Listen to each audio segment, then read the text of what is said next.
Bismillahirrahmanirrahim. Assalamualaikum warahmatullahi wabarakatuh. Saya Tantri Alia Fitri, NIM 20140400020. Pada kesempatan kali ini saya akan membahas materi matkul geometri analitik bidang dan ruang, yaitu tentang vektor dan sistem koordinat serta operasi pada vektor. Dosen pengampu ialah Ibu Fitria Mardika, MPD.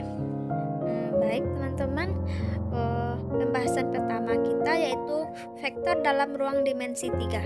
Apa sih itu vektor dalam ruang dimensi 3? Mari kita masuk ke materinya.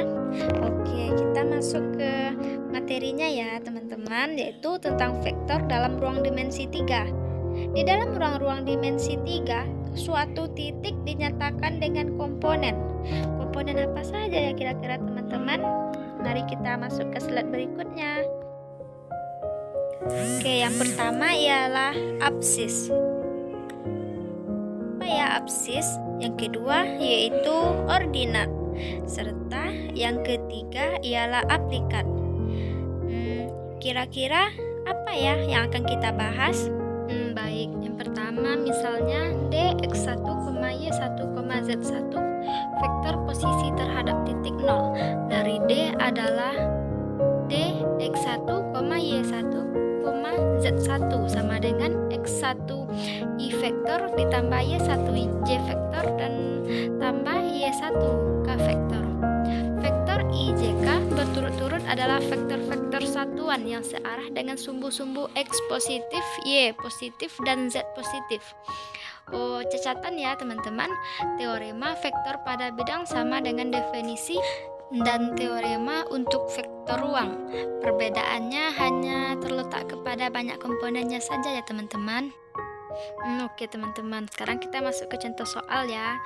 Jika A vektor sama dengan 3,2,4 dan B vektor sama dengan min 2,1,5, maka pertanyaan pertama, 2A vektor ditambah 3B vektor sama dengan 2 dikali 3 kali 2 kali 4 tambah 3 kali min 2 kali 1, min 5, hasilnya 0,7, min 7. Yang kedua yaitu soalnya 5 A vektor dikurang 2B vektor sama dengan 5 kali 3,2,4 dikurang 2 dikali min 2, min 1, min 5, dan hasilnya ialah 19,8,30 ya teman-teman. Baik teman-teman, sekarang kita masuk ke contoh lagi ya. Segitiga OAB dengan 0 titik asal A yaitu 4,-2,1 dan B 6,-3,11 di titik D terletak pada sisi AB sedemikian hingga AD berbanding DB ialah 3/2. Tentukan koordinat di titik D. Pembahasannya kita menggunakan misalkan D yaitu XD, YD, ZD. Maka YD-nya kita dapat 5/5, YD-nya min 2, 3/5, ZD-nya min 6, 1/5. Jadi D yaitu 5,1/5 min 2, 3/5, min 6, 1/5. Apabila A vektor A1, A2, A3, maka panjang vektor A ditulis integral A vektor adalah akar dari A1 kuadrat ditambah A2 kuadrat ditambah A3 kuadrat. Jadi segitu ya contoh kedua teman-teman. Baik teman-teman, sekarang kita masuk ke rumus perbandingan.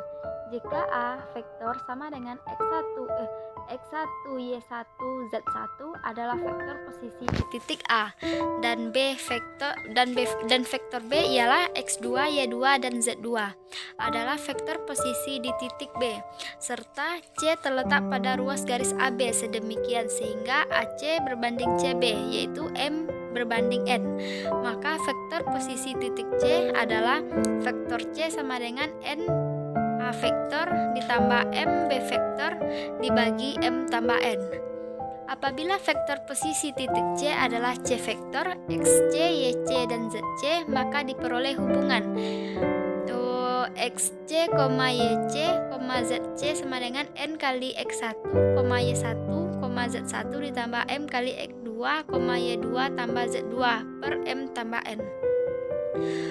Jadi dapat kita simpulkannya. Jadi XC-nya itu NX1 ditambah MX2 per M tambah 2. YC-nya NY1 tambah MY2 per M tambah N. Dan ZC-nya NZ1 ditambah MZ2 per M tambah N.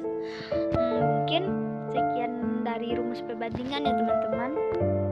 Oke teman-teman, kemudian kita lanjut ke materi selanjutnya ya, yaitu tentang kosinus arah suatu vektor. Sudut antara vektor A yang tidak nol dengan vektor-vektor basis I, J, dan K disebut sudut arah dari vektor A. Dilambangkan dengan alfa dan beta dan Y, sedangkan cos delta, cos alfa, cos delta, dan cos Y disebut kosinus arah dari vektor A. Jika A vektor sama dengan AL1 ditambah A1I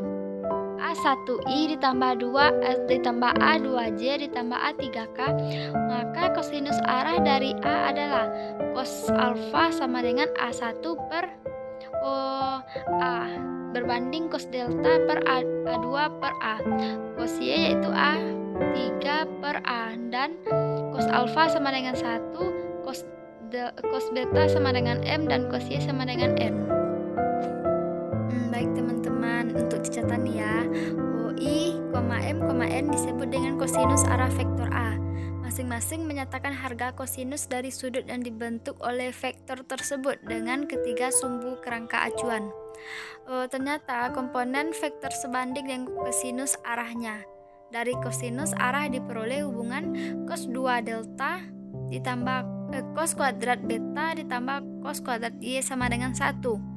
Vektor A seperti pada gambar di atas sering disebut sebagai vektor posisi dan titik P. Jadi vektor posisi suatu titik P ialah vektor yang mempunyai titik awal di titik asal, yaitu titik 0, dan titik ujung di P.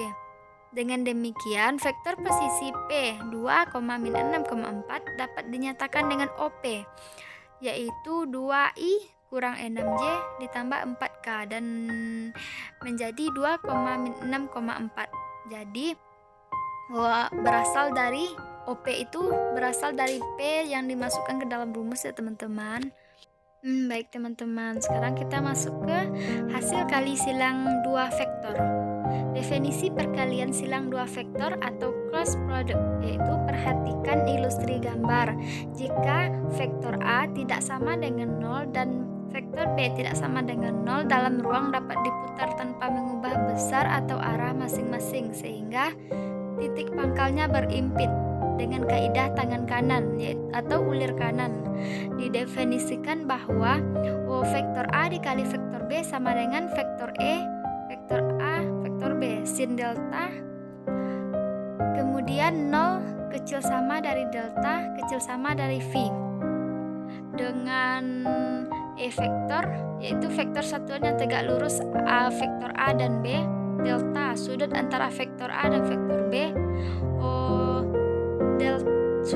vektor A dikali vektor B dibaca vektor cross vektor B atau cukup. Baik teman-teman, kemudian kita lanjut ke menentukan hasil perkalian silang dua vektor. Misalkan terdapat vektor A dengan anggota A1, A2, dan A3 dan vektor B, B1, B2, B3. Hasil perkalian silang kedua vektor dapat kita tentukan dengan cara A kali B, yaitu A2, B3 dikurang A3, B2, A3, B1 dikurang A1, B3, A1B atau A kali B, yaitu A2, B3 dikurang A3, B2, vektor I ditambah A3, B1 dikurang A1, B3. Banyak perhitungan di atas dapat kita tuliskan dengan bentuk lainnya ya, yang kita namakan dengan rumus determinan cross vektor, yaitu seperti pada slide yang saya tampilkan ya teman-teman. Kemudian kita membahas tentang rumus panjang panjang hasil perkalian silang dua vektor. Dari definisi perkalian silang dua vektor, maka kita peroleh rumus ya teman-teman. Rumus panjang hasil perkalian silang dua vektor yaitu vektor A kali B sama dengan vektor A vektor B sin delta. Seperti pada slide-nya ya teman-teman. Oke teman-teman, sekian ya penjelasan saya pada hari ini. Jika ada kesalahan saya mohon maaf ya. Untuk teman-teman semua jangan lupa like, comment, share, and subscribe. Terima kasih.